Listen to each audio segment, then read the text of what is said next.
Ebikolwa by'abatume essuula emu olunyiriri olusooka okutuuka ku lusembayo.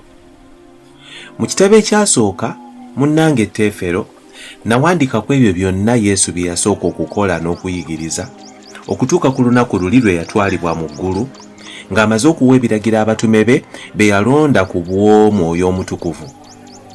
Bwe yamala okubonyaabonyezebwa ne yeeraga mu bbo nga mulamu mu bubonero bungi ng'abalabikira mu bbanga ery'ennakwana ng'ayogera nabo eby'obwakabaka bwa Katonda. Awo bwe yakuŋŋaana nabo n'abalagira baleme okuva mu Yerusaalemi naye balindirire okusuubiza kwa Kitaffe kwe baawulira okuva gy'ali. Kubanga Yokaana yabatiza na mazzi, naye mmwe mulibatizibwa n'Omwoyo Omutukuvu mu nnaku si nnyingi.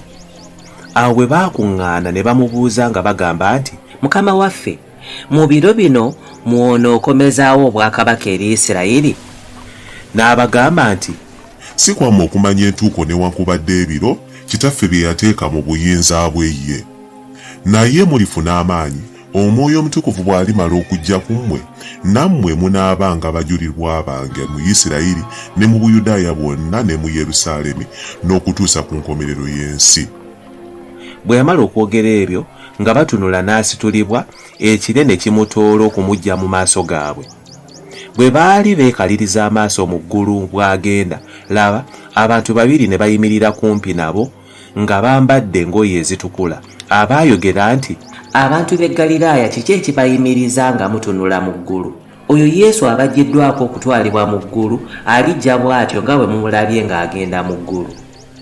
Ne bakomawo e Yerusaalemi okuva ku lusozi oluyitibwa olwa Zeyituuni oluli okumpi ne Yerusaalemi ng'olugendo olw'oku Ssabbiiti. Awo bwe baayingira ne balinnya mu kisenge ekya waggulu, we baakuŋŋaanira baali Peetero, Yokaana, Yakobo ne Andereya, Firipo ne Tomasi, Bartolomaayo ne Matayo, Yakobo omwana wa Alufaayo, Simooni Omuzerote ne Yuda omwana wa Yakobo. Awo bonna baali nga banyiikira n'omwoyo gumu mu kusaba, wamu n'abakazi ne Maliyamu nnyina Yesu ne baganda be.